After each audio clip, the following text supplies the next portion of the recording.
আসসালামু আলাইকুম এভরিওয়ান, আশা করছি সবাই অনেক অনেক ভালো আছেন। আলহামদুলিল্লাহ আমরা ভালো আছি। এই ভিডিওটি হচ্ছে আমার ওয়াসানাতের পাপা যখন বাংলাদেশে এসেছিল তার পরের video. So please let upload করছি, তাই সবাই কিছু মনে করবেন না। যাই হোক, ওয়াসানাতের পাপা বাংলাদেশে আসার উপলক্ষে হচ্ছে আমার বাসায় আমরা ছোটখাটো একটা পার্টি অ্যারেঞ্জ করেছিলাম, আর এই পার্টির সব দায়িত্বে ছিল আমার হচ্ছে মামা শ্বশুর।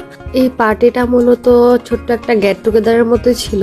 ওই দিন সেখানে হচ্ছে আমাদের অনেক আত্মীয় স্বজন আমরা একসাথে হয়েছিলাম। আমার খালাতো ঘরের ননদ, তারপর হচ্ছে মোটামুটি আমরা সবাই, আমার মামি শাশুড়ির ঘরের ননদ, যত আমার ননদরা ছিল, আমার আত্মীয় স্বজন মোটামুটি যারা ছিল সবাই এখানে সেদিন হচ্ছে উপস্থিত ছিল। আমরা সবাই অনেক বেশি আনন্দ করেছি, অনেক বেশি মজা করেছি। স্পেশালি মামা আমাদেরকে অনেক বেশি স্পেশাল ফিল করিয়েছিল। অনেক কিছু সেদিন মামা তৈরি করেছিল। তার মধ্যে হচ্ছে পিৎজা, তারপর হচ্ছে বার্গার, চিকেন ফ্রাই, তারপর হচ্ছে আলু চিপস ফ্রাই, দেন হচ্ছে চিকেন কাকলেট, আরো অনেক কিছু মামা হচ্ছে চিকেন মোমো, এগুলো সবকিছু প্রিপেয়ার করেছিল। অনেক বেশি মজা ছিল খাবারগুলো, আর আমরা তো অনেক বেশি এনজয় করেছি। স্পেশালি ওয়াসানাতের পাপা, তারপর হচ্ছে বাড়ির সবাই মোটামুটি আমরা অনেক বেশি এনজয় করেছি।